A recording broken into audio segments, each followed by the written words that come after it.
ഖത്തറിലെ ദോഹയിൽ ഇസ്രായേൽ നടത്തിയ വ്യോമാക്രമണങ്ങളെക്കുറിച്ചുള്ള റിപ്പോർട്ടുകളിൽ ഇന്ത്യ കടുത്ത ആശങ്ക പ്രകടിപ്പിച്ചു. മേഖലയിൽ കൂടുതൽ സംഘർഷം ഉണ്ടാകുന്നത് തടയാൻ എല്ലാ കക്ഷികളും സംയമനം പാലിക്കണമെന്നും നയതന്ത്ര ഇടപെടലിന് മുൻഗണന നൽകണമെന്നും ഇന്ത്യ ആവശ്യപ്പെട്ടു. ദോഹയിൽ ഇന്ന് രാവിലെ ഇസ്രായേൽ നടത്തിയ ആക്രമണങ്ങളെക്കുറിച്ചുള്ള റിപ്പോർട്ടുകൾ ഞങ്ങൾ കണ്ടു.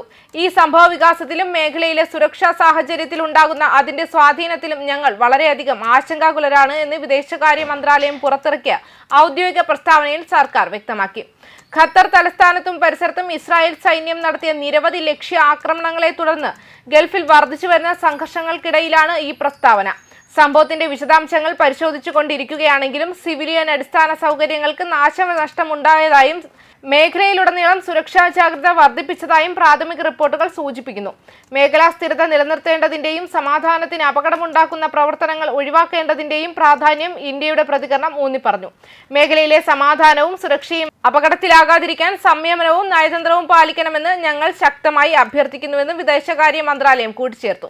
സംഭാഷണത്തിലൂടെ സംഘർഷ പരിഹാരം കണ്ടെത്തുന്നതിൽ ഇന്ത്യയുടെ ദീർഘകാല നിലപാടും ഇന്ത്യൻ പ്രവാസികളും സാമ്പത്തിക ബന്ധങ്ങളും കൂടുതലുള്ള പശ്ചിമേഷ്യയിൽ സമാധാനം നിലനിർത്തുന്നതിൽ ഇന്ത്യയുടെ തന്ത്രപരമായ താൽപര്യം ഈ പ്രസ്താവന പ്രതിഫലിപ്പിക്കുന്നു.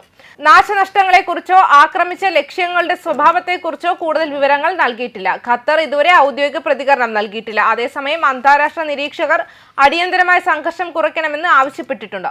ഇസ്രായേലുമായും ഖത്തറുമായും ഇന്ത്യ നയതന്ത്ര ബന്ധം പുലർത്തുകയും മേഖലയിലെ തർക്കങ്ങൾ സമാധാനപരമായി പരിഹരിക്കുന്നതിന് വേണ്ടി നിരന്തരം വാദിക്കുകയും ചെയ്തിട്ടുണ്ട്. വിദേശകാര്യ മന്ത്രാലയം സംഭവ വികാസങ്ങൾ സൂക്ഷ്മമായി നിരീക്ഷിക്കുമെന്നും സാഹചര്യങ്ങൾക്കനുസരിച്ച് കൂടുതൽ ഉപദേശങ്ങൾ പുറപ്പെടുവിച്ചേക്കുമെന്നും പ്രതീക്ഷിക്കുന്നു. അതേസമയം ഖത്തറിലെ ദോഹയിൽ ഇസ്രായേൽ നടത്തിയ ആക്രമണം ഇസ്രായേൽ പ്രധാനമന്ത്രി ബെഞ്ചമിൻ നെതന്യാഹുവിന്റെ നിർദ്ദേശപ്രകാരമാണെന്നും തന്റെ അല്ലെന്നും US പ്രസിഡന്റ് ഡൊണാൾഡ് ട്രംപ് ബുധനാഴ്ച വ്യക്തമാക്കി. ആക്രമണം തടയാൻ വളരെ വൈകിയിരുന്നെങ്കിലും ആക്രമണം ഖത്തറുകളെ അറിയിക്കാൻ പ്രത്യേക ദൂതൻ സ്റ്റീവ് വിറ്റ്കോഫിന് ഉടൻ നിർദ്ദേശം നൽകിയതായും അദ്ദേഹം കൂട്ടിച്ചേർത്തു. ഖത്തർ തലസ്ഥാനമായ ദോഹയിലെ ഒരു ഭാഗത്ത് സ്ഥിതി ചെയ്യുന്ന ഹമാസിനെതിരെ ഇസ്രായേൽ ആക്രമണം നടത്തുന്നുണ്ടെന്ന് അമേരിക്കൻ സൈന്യം ട്രംപ് ഭരണകൂടത്തെ അറിയിച്ചിരുന്നു. ഇത് പ്രധാനമന്ത്രി നെതന്യാഹുവിന്റെ തീരുമാനമായിരുന്നു, ഞാൻ സ്വന്തമായി എടുത്ത തീരുമാനമല്ല എന്നും ട്രംപ് ട്രൂത്ത് സോഷ്യലിലെ ഒരു പോസ്റ്റിൽ വ്യക്തമാക്കി. പരമാധികാര രാഷ്ട്രവും അമേരിക്കയുടെ അടുത്ത സഖ്യകക്ഷിയുമായ ഒരു ഏകപക്ഷീയമായ ആക്രമണമാണിതെന്നും അദ്ദേഹം വിമർശിച്ചു.